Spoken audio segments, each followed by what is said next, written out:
Hello, and welcome to the Art of Intuition podcast.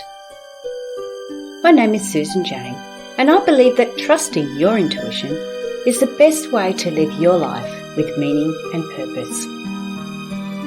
Each week you will hear about how you can connect, develop, and trust your intuition through interviews with other guests and my own personal experiences. Join me to understand how your intuition can guide you towards a life full of meaning and loving purpose.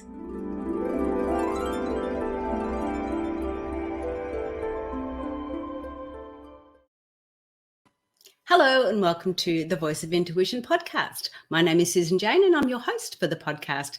And today we have got a delightful guest on called David R. Edwards. Now I'm saying his middle name R, not his middle name, but his initial, because that's the name of the website. So David R. Edwards, but I'm only going to call him David. I'm not going to call him David R. Edwards. Anyway, but you know what to do. Please like, subscribe and share the podcast and let everybody get an understanding of how they can learn to trust their intuition and really get that connection with themselves, the true selves. But with no further ado, I am going to invite David onto the podcast. Hi, David. Hi. How are you going? Good, thank you. That's cool. Well, look, let's get straight into it because I know we've had a little chat before we started and you've got so much there. And the way you explain things and talk about things, I find really, really fascinating. So with the show today, it's all about machines and people. And I want to get a clearer understanding of that. But first of all, let's have a little bit of a background about who you are and how you got to where you are today. So I've worked in healthcare for the last 35 years and mostly in primary care, although I did about 11 years in cardiology, but I've worked with elderly, I've worked in Africa, I've worked with tribal groups, Native American tribal groups in the US here. So a lot of different things, but over this lifetime, this kind of work experience, about 10, 11 years ago, I really became most fascinated with this idea of whole person care.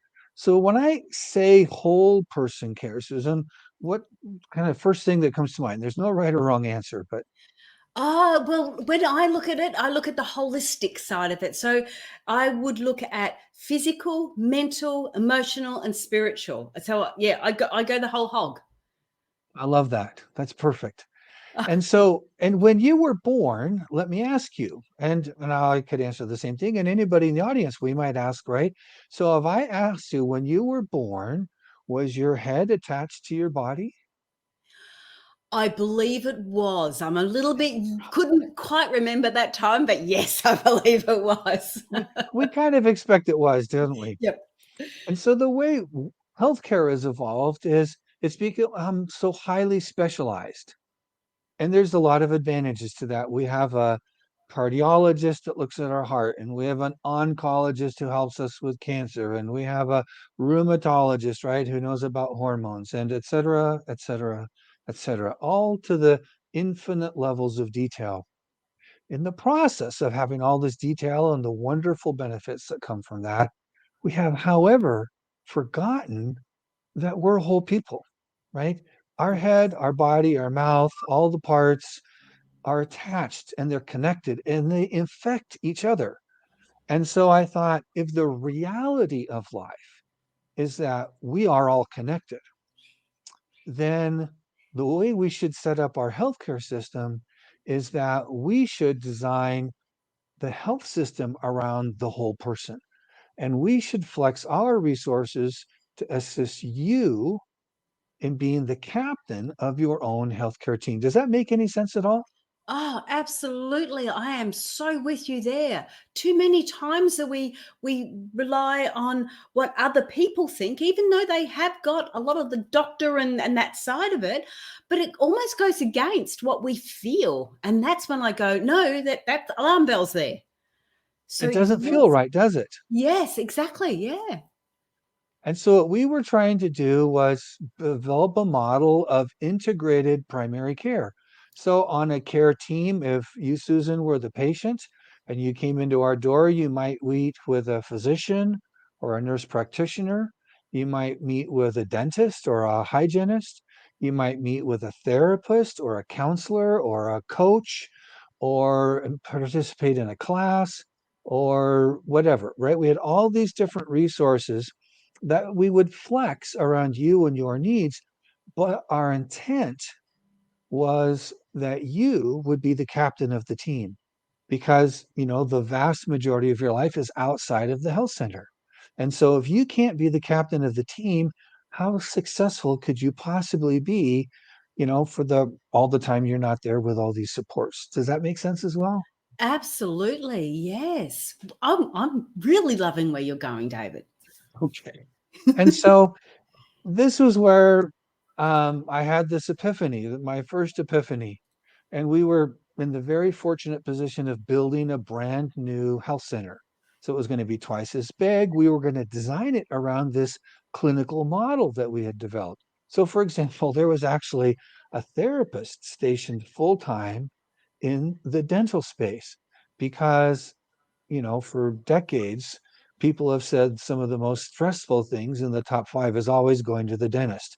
So why Yes. not have somebody that can help you deal with the stress where you are at the dentist, just as a simple example.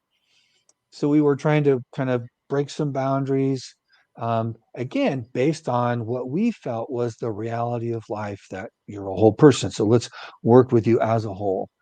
Anyways, so as we had a wonderful team of this multidisciplinary team of people who were doing some amazing things in design, great stuff with information systems. Um, and I had this epiphany that, oh my gosh, unless we can help our patients with the skills necessary to be the captain of the team, then we're going to greatly limit our effectiveness, right? Because we can only do what we can do. But then once you leave and you've got the rest of your life, if you don't have some skills, it's going to not work so well, right? We're not going to have this major impact that we were hoping to have. And so I started, because I was a little embarrassed, but after 30 some odd years, I didn't really even know what that meant. So I Yes. started to talk to the therapists and physicians and all these various folks and said, well, what do you think those skill sets are? What does that look like even? And then I started reading and researching, and I had my second, I guess, big epiphany was that it's all about intrinsic motivation. And so this is not like a rah-rah speech or, "Yeah, I give you a bonus if you do something right." Those are great sources of external motivation, but intrinsic motivation comes from inside of you. You can't buy it, you can't sell it. It's very personal. And so I started to say, okay, well, what are the components of personal motivation then? How do I understand this better? And I left that position that I was at. And so I had time on my hands. And I spent the next 2 years reading and researching and writing and talking to people. And there are three core areas that comprise this intrinsic or personal motivation. This is our drive, what gets us up in the morning, what helps us get through the day, helps us overcome challenges, it helps us understand ourselves better, and it helps us accomplish more. It helps us have more meaning in life. It helps us have more motivation, and it helps us Mhm. connect with other people better. It's really this amazing, powerful kind of set of principles and skills, falling into three areas, which are motivation, something called self efficacy. So that's like the exercise of control over our life, and self compassion, which is a more powerful, sustainable source of personal or self esteem. And so these three areas, I started studying them, and I really discovered that there are 10 core principles. These are enduring principles like gravity and lift and thermodynamics, in nature. But these are principles that guide how human beings work. how we work inside, and how we engage with one another. And it really, I've been thinking about this for about 20 years, but Mm. it really led me to evolve my thinking about the difference between a mechanical kind of view of the world and a mechanical view of human beings and a more natural view. So does Yes, that make because sense so far? yeah, because I sort of feel like we're constantly in either in front of the computer or on our phones, or I just start to feel like we are becoming more and more mechanical. And by not understanding or not sort of tuning in with who we really are and our like you said, the intrinsic values of us, or the intrinsic guidance within us, we start to just basically follow this almost mechanical way, isn't it? Because we're on social media and, oh, that's what that person's doing, so I've got to do it that way. And we go against how we actually really feel. But we talked about this earlier. We talked about this mechanical side and this natural side, or this side of nature. I want to get a clearer understanding of that because I found that really fascinating. Good. So I use the expression, and I'll share it with the rest of the audience. A fish is the last to discover water. The idea here is that a fish lives in this milieu. It happens to be water, but they don't even think about it. It's just there. It's always been there. It's the only thing they've ever known. And so they Yes. don't think about it. And yet, as human beings, right, we're really wise to think about the milieu, the environment that we live in. And to great advantage to us, because I'm not saying this is bad. I'm not a Luddite, if you remember what Luddites were in history, but anti-technology. But 300 and some odd years ago, we started this amazing process of the Industrial Revolution. And this metaphor of the machine started to pervade society. It pervades our language. We talk about, if you work right, and if you're like the cogs and fit in the machine right, then it runs smoothly and we're efficient.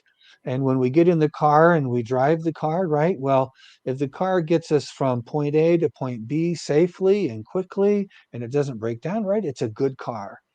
But if it has a problem, it's a bad car, it's broken, it's flawed, right? We think of things in this way. To think of human beings in this way, however, is super destructive. And we can see the effect on families, on connections between people, on the environment, right? Of a singular Mhm. focus on this kind of mechanical, efficiency driven, process driven kind of a view. With human beings, though, if I say to Susan, hey, Susan, if we get in the car and you want to drive me from Brisbane to Melbourne or from Colorado to Washington State, and then you decide to do something else, right? Do I call you broken? Do I call you flawed? No, You might because call me that's other not how it names works. though. Yeah. Yes, yes, exactly. But we don't use these, at least, when we're thinking Yeah. about it, we don't use these kinds of terms for human No. beings because we're not machines, right? We're human beings. And so, what are the language, right? We talk instead about, fixing the machine, right? We might talk about nurturing human beings. We might talk about connecting with our values. We might talk about seeking to be more self aware, right? So these are the kinds of words that describe how human beings work. And when we use those kinds of terms and that kind of thinking, all of a sudden, how we think of ourselves, right? So if I'm a little different, maybe I have a flaw, I'm broken in some way, maybe I'm depressed, or maybe, my right arm doesn't work as well as the left arm, or I've been in an accident or something. I don't think about myself as broken like a machine.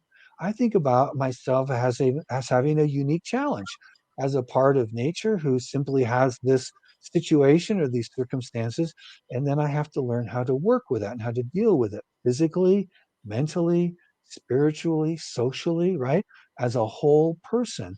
But I think we have to get away from this kind of metaphor of the machine. That language is so destructive to just the nature of human beings, how we work and how we interact. Is that reasonably, or any questions or thoughts?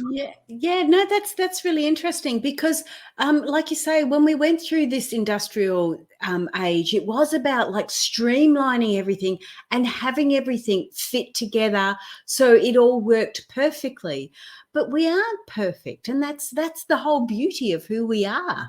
We're not supposed to be perfect, and we're meant to be who we are.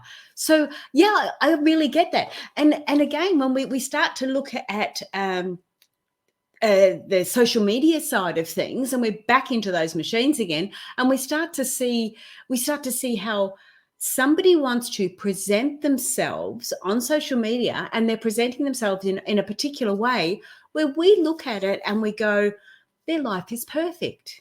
They do this right. They do that right, and Yeah, we start to judge ourselves and criticize ourselves over that thing. Well, I don't do that right, so I'm not perfect. That I'm broken. There's something wrong with me. When that's not how we should be talking or thinking. exactly. That's what you're referring to, isn't it, David? That's exactly right. It's Yeah. inconsistent with the principles that guide human development and human interaction. So, Mm. one of these 10 principles is this idea of our common humanity, right? We are all unique, but we also all have a lot of things in common. Yes, of And course. so, one of the skill segments in there I talk about is called Comparison is Hell. Mm. And to this idea of, like you were talking about, social media, like my friend's always on vacation in exotic places. What is wrong with me? I have to work all day, right? And Yep. anytime we start comparing ourselves, or their marriage looks a lot happier than mine because hair is always made up, and they're always saying nice things to each other. But like you said, for most of us, right, we're on social media a little bit and we're putting our best foot forward. This isn't all of life, and it's certainly not reflective of real life for most Mm. of us. Mm. I remember, David. I had I went down to babysit my grandchildren, and I was expecting to do the two little ones, and I ended up with the three older teenagers as well. Oh boy. And yeah, and it was like, um, I hadn't seen them for a while, and they have their own ways, and they do their own things. And anyway, by the end of the week, I was pulling my hair out because I haven't had teenagers for forever, and I really struggled with them. And I remember I had this big blue with one of them, and then I grabbed the two little ones and I said, "Come on, we're going down the beach. Grandma needs some time off." So we went down the beach, and I got onto social media and I said, "You know what? Life isn't always rosy." I just had a big fight with my grandson. I feel horrible because I feel like I was meant to be the adult and know the better way to address this instead of just going off the trolley. Um, but and I put it there on social media. It was like, no, life isn't always so beautiful and rosy. Life is shit sometimes, and that's the technical term. So, Yeah. but I'm sure it's in the textbooks. yeah, but yeah, I think, and I mean, the other aspect is I don't like sharing negativity too much either. So I don't want to get on social media and go, "Oh, woe is me," Right. life's really tough. But in the same token, we've got to be real. We've got to be real and connect. Even if it is on social media, we've got to still connect in a real way if we can. Yeah. But hang on, before we go any further, David, I just need to say, for the podcast listeners, David's website, we've got it on the ticker tape going down for the TV show, but David's website is www.davidredwards.com, which I mentioned earlier. It's funny when you see it in writing, it looks like David Redwoods. But it's It does. davidredwards.com. But I, sorry, yeah, I won't we be had offended if they say that. yeah. So I get this understanding. So I just want to go back again. Now, the first thing we talked about, you spoke about, was the three core intrinsic Themes, something. I guess we could call them. Insight, yeah, I yeah. would call them themes. Themes, okay, themes. Motivation, efficacy, and comparison. And I remember when I went to uni, and I went late in life. I was a very late learner. Um, I remember getting my head around efficacy, and the Okay. simplistic terminology for efficacy I found was the belief that you can achieve it. That's a beautiful way to think about it. That's the seventh principle, in fact, Yeah. belief.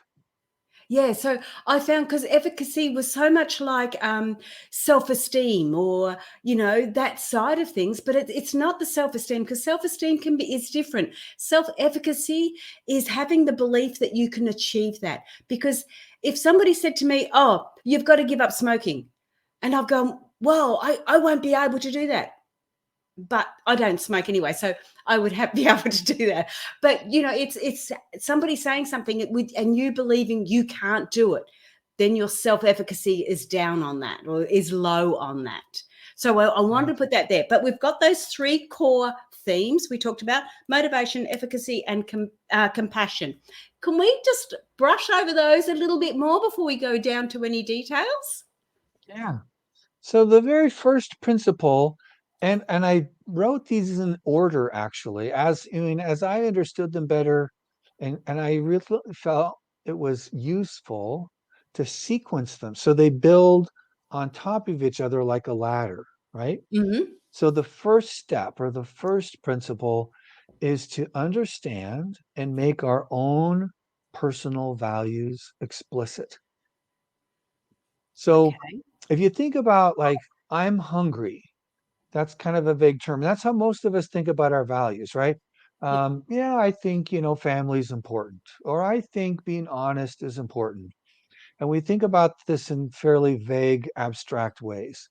And so that'd be like thinking, yeah, I'm hungry. I think I'll get some Mexican food, or that sounds good. And then you leave it at that, right? It's not very actionable. It's not very powerful. But if I go, is there Mexican food in Australia? Yes, there is. Okay. And so if you say, I'm hungry and I want Mexican food, in fact, I think a chimichanga sounds really good with no guacamole, but extra sour cream and chicken and light on the cheese, right? And You're I making know me that hungry. La Cantina is open down the block, Yeah. and I know that they're open right now, and I could actually walk there and I can get dinner. And all of a sudden, right, you've made this vague concept explicit. And all of a sudden, it's actionable and it's powerful. And Yeah. what the research tells us is that if we will take the short amount of time, and it costs nothing to do it, right? So it's Yeah. free. That's always a bonus. But if I take, and most people can do this within a couple of hours, identify and go through a process, which I describe in the first chapter of the book, my top 5 core values. And then I make each of those values explicit, which means I understand what that means to me. It doesn't what it means to my mom or my brother or my spouse or my friends or whatever, right? What does this mean to me? So one of my personal core values is transparency. And Oh, to me, that means that I don't have a hidden backdoor agenda, and yeah. that when I talk to Susan and I talk about something and I talk to Mary next door, I'm talking about the same thing and I'm Sure. saying the same thing. So for Yeah. me, that's how I define transparency. So I understand what it means to me. And then I describe why that matters, right? Yeah. What that looks like. I'm sorry. The second step of that is, what does it look like? So, in a behavioral way, what does it look like when I'm being transparent? And then the third thing is, why am I better off? Why is my life better off for understanding and living this core value? And if each of us would do that, and again, it only takes a couple of hours, what the scientists tell us from research is that we have more meaning in life. We tend to a greater sense of well being. So, that sense that my life is on track, I'm going in the right direction. We are more focused. and we have less regret. Those are nice things, aren't they? Absolutely. And like as you were saying that, I'm going, one of my core values is honesty. And I see that very similar to transparent, because when you're transparent, people know what's going on. There's no hidden agenda. And honesty, I feel, is this very similar. I never thought of transparency as a core value, but I did think of honesty as a core value. So yeah, I look at that and I go, well, I like that because there's no hidden agendas. If I'm honest with you, I'm exactly the same as the next person. There's no lies and webs that I've got to build. And why that's important is because I want people to be honest back to me.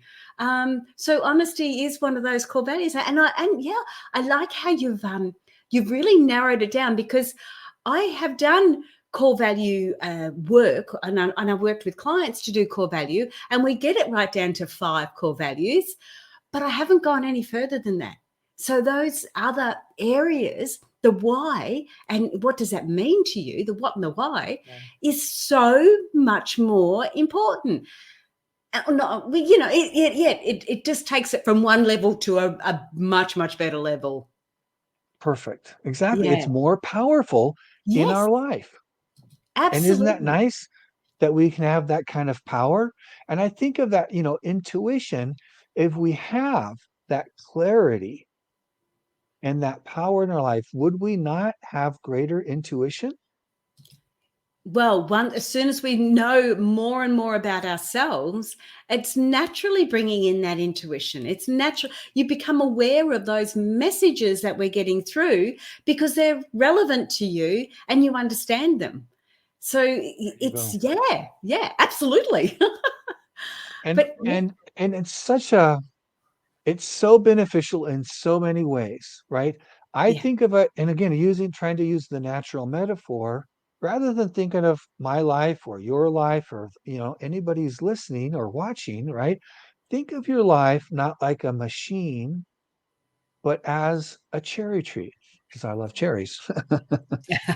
And so think of it like a cherry tree, though. And so, what in a cherry tree, you've got roots and you've got a trunk, and then you've got branches and leaves and fruit, right? During in its season. And what we so often do is we try to get as much fruit as possible, right? That's 99% of what's out on the internet or in textbooks or whatever is like, how do I get more stuff? How do I grow more? How do I increase more? How do I have more effectiveness? How do I get more done, right? It's this kind of a theme. And yet, if you will kind of go on this journey with me, if we build a strong root, wide and deep and very effective. They really bring in lots of moisture and nutrition from the soil. And then a trunk that's thick and vibrant and strong and still flexible, right? Absolutely. Think about a human life. We have better times, right? And we have worse times. Yeah. If you have strong roots and trunk, how will you perform in the bad times, right? So in nature, it might be a late spring or not enough rain, or it's too windy, right? And so the tree might try to blow over. But with strong roots and trunk, a tree withstands those stresses, those trials. In our lives, we have relationship challenges, we have employment challenges, we have financial challenges, we have mental, physical challenges, right? We have lots of things that can happen in our lives that test us, they try us, um, they challenge us, they give us stress.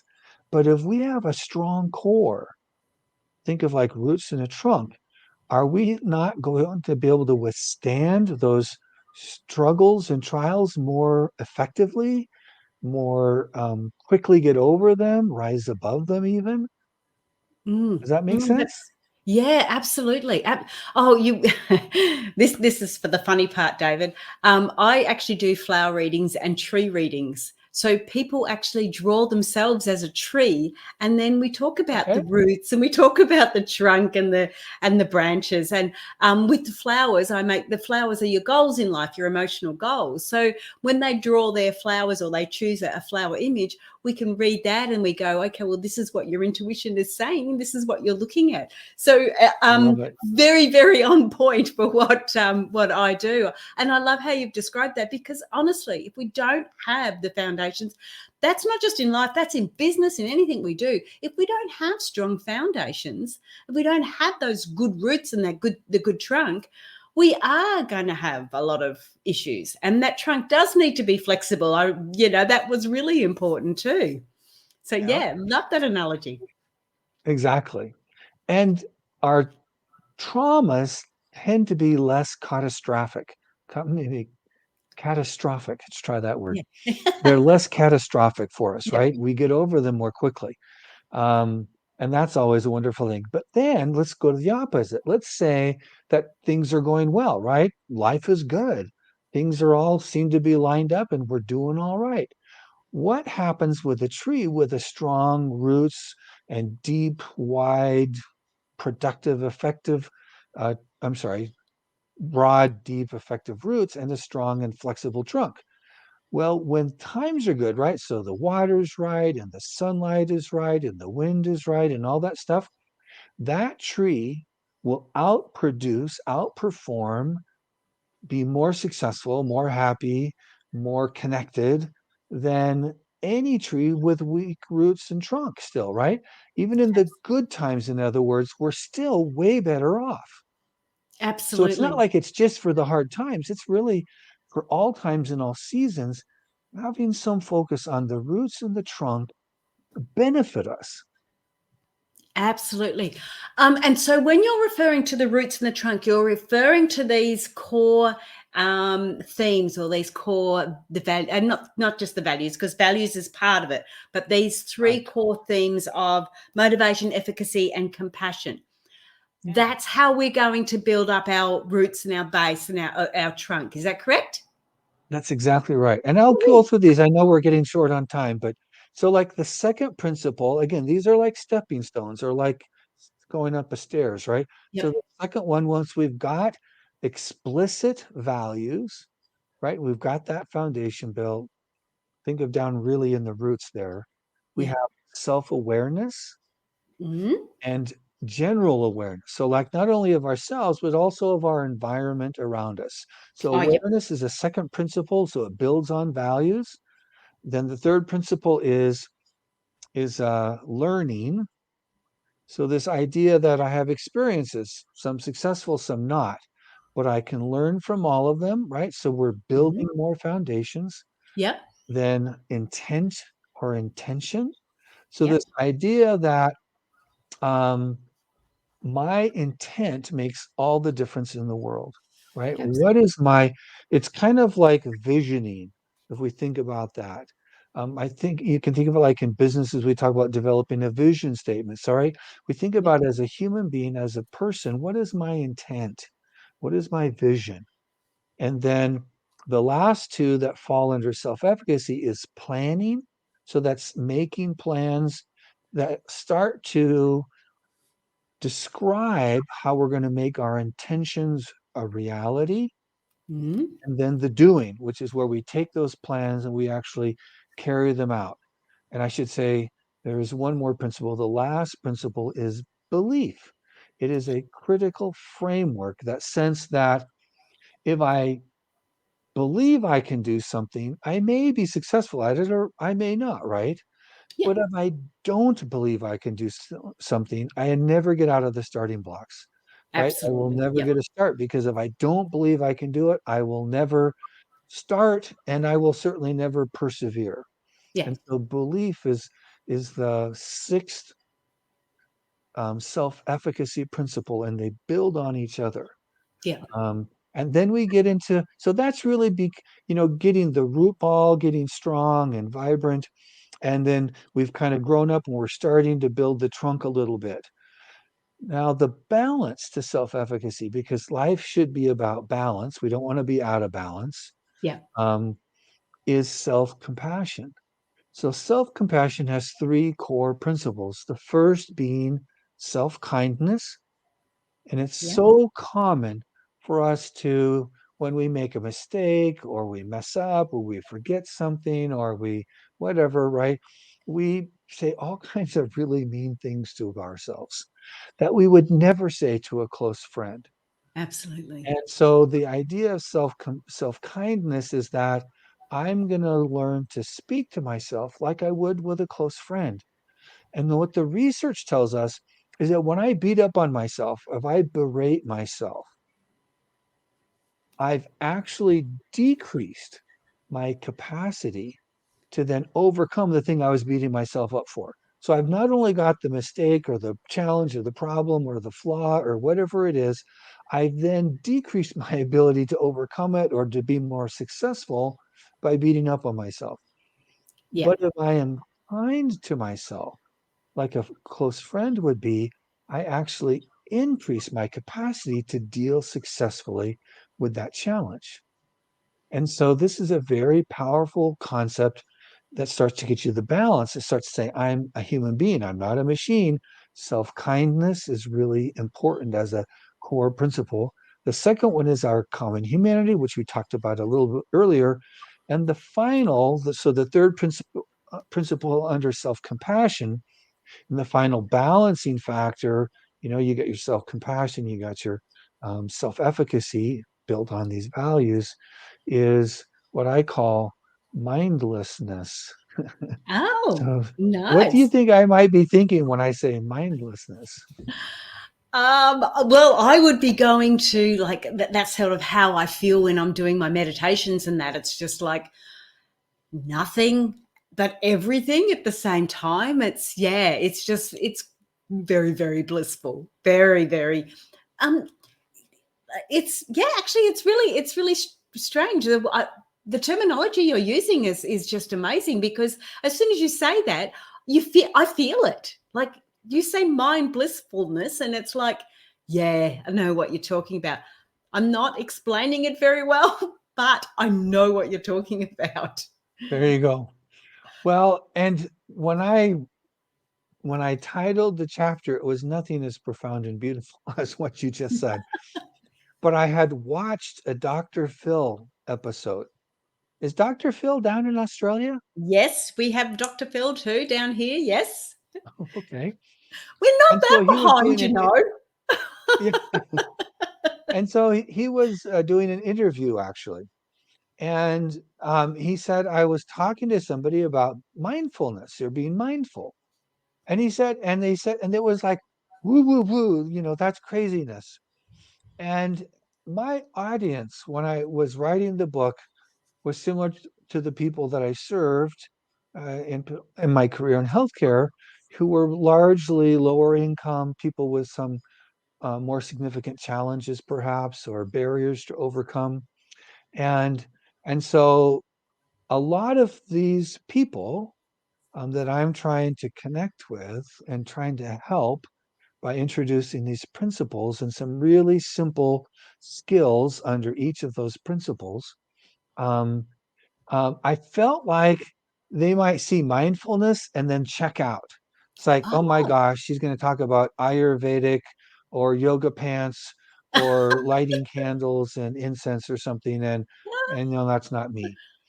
And so my intent, going back to the fourth principle, yeah. was to have something that would keep them curious long enough for me to ask them a question. If I title the chapter Mindless, but you have a mind and I have a mind, it cannot possibly be the lack of a brain, right? Because we have all got a Yes. brain. So, Yes. what in the world do we mean by mindless? Mm. Well, it's the opposite of being mindful. And what scientists tell us is that the human mind, with its trillions and trillions of connections, is the most complicated, the most complex creation in all of the universe. Yeah. More than anything you can think of, the sun or the stars or the moon, our mind is the most complex thing in the universe. This amazing gift that we have. And how could we possibly think that it's an advantage to not use it? Right? Mm. So, to Exactly. me, what I wanted to try to get across to folks is that to have a brain and not use it is the greatest disservice that we could ever think of. we want to use our brain, in other words, to be mindful. So let's get over the biases, let's get over the baggage and say, okay, wear yoga pants, don't wear yoga pants, light candles, don't light candles. No, it doesn't make any difference, right? All we're talking about is using our minds in ways that make our lives better, more Yes. effective, more connected. And if we can kind of start the chapter that way, I share, some very simple introductory ideas about ways to be more mindful. No yoga pants required. Maybe a candle or two, but no yoga pants. There you go. That is really cool. What I want to say, actually, because people that are watching the video can see the book, because I've got that on the ticker tape down the bottom, and it is Knew You Who Knew by Richard R. Edwards. David R. Edwards. Where did I get Richard from? And you can get it on Amazon. You can get it on your site, daviredwards.com. So Yes. in the book, Knew You Who Knew, does it have all your principles in there? Is this what we're talking about from your book? Yeah. So this is what it looks like. There's a So picky. if you see the cover there, Yeah. and it Yeah. has all 10 principles. So there's an introduction. I talk a little bit about my story and kind of how I got there. And then we really dive right in and we talk about values is the first chapter. And then, 2 through 7 are those self-efficacy principles that we went through. Mhm. And then within each chapter, there are skill segments. Yep. And again, this is an introduction. This isn't the master course on any of these, Yeah. but because really we're building these foundations, right? And once we've got them, then somebody, because everybody's going to be different who reads this. And I really wanted to respect, the uniqueness and the individuality. And if they kind of build the very basics of each of these kind of principles in their life, then they might go, I really want to get into my values and I want to make that more powerful and understand that even better. Or I really want to study intentionality, right? What does that really mean? I want to understand it better and really get into that. Or, you know, I'm really good about being kind to myself, but I can't carry out a plan to save my life, right? So they Yeah. want to get into doing, right? And so, but with these foundations built, they can do that. And anything they try in any of these areas will be more successful, right? Because, and I didn't invent these, right? I mean, Socrates talked about being intentional, right? I Yep. mean, we've talked about values forever, but I hadn't, I couldn't find anybody because otherwise I would just be selling somebody else's book. But I couldn't find anybody else who had said, these are the 3 themes that really comprise intrinsic motivation. This is how it ties into the normal lives of average, everyday human beings in Australia or the United States or anywhere where you're listening. They're universal. You don't have to have an education level. You don't have to have an income. You don't have to be rich or famous. You don't have to have a last name that's well known. None of that external stuff. It doesn't make any difference. All these principles are applicable and useful to all of us, which it was just really rewarding for me to kind of discover that, like at a health center with a lot of lower income patients, that they could use these principles to be the captain of their care team. But since those principles apply equally well and effectively to all domains of their life, personal, spiritual, work, health, mental, all of these areas, that they would be the captain of their life. And Yeah. it was just like almost overwhelming how powerful it was. I get way excited about the potential and how it can unleash all of these positive things and really protect us from the massive amount of influence that's trying to be wielded through all of the social media and advertisements and all the kind of fads that happen throughout our lives. And it's there's such powerful foundations for any life. And and you deserve it. Whoever is Yep. listening to this, your life is important. Yep. You It deserve matters. to have these principles in your life. Yeah, absolutely.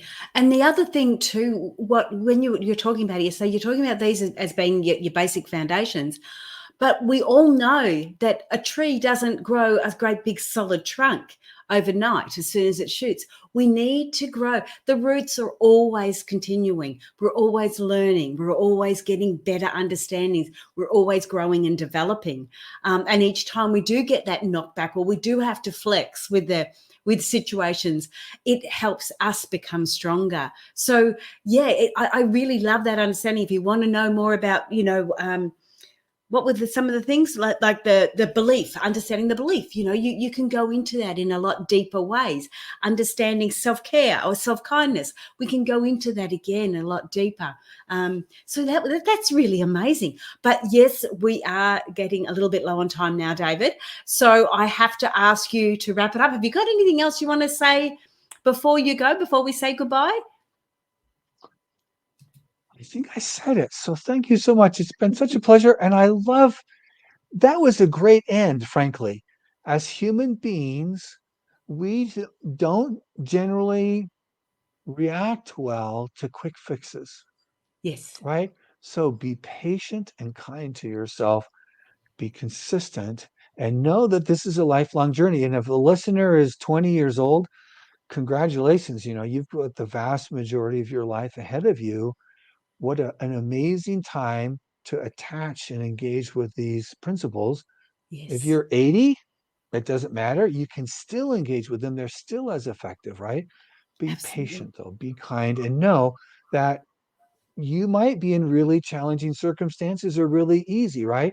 Don't compare yourself to somebody else. Be yourself. Yeah, don't be mechanical, be natural. There you go. Yeah. Thank you so much, David. That was really cool. I've got to close it off. Hang on. Don't go away, though. Stay there. Um, Okay. Oops, hang on. Wrong button. I've got to press this button, I think. Yep. Hey, guys, that was amazing. Grab that book, Knew You Who Knew by David R. Edwards. It's just a simple cover, but it's got so much depth and understanding in it. Those 3 areas that we go through, and we go right deep down into them. It's really, really, it's basic living. And those areas in your life that you feel like you're missing out on, it's going to be in that book. I can assure you, after talking about it and going through those principles, I can guarantee it'll be in that book. So get it and keep going from there. But that's all from me now. I do ask you to share, like, or subscribe to the show. And what have we got coming up? What can I share with you? Just jump on Intuitive Personal Development Facebook group and get a free flower reading from me. It's really fun. You'll enjoy it. All right, that's me for now. I'm going to say goodbye and have a great week. Bye, guys.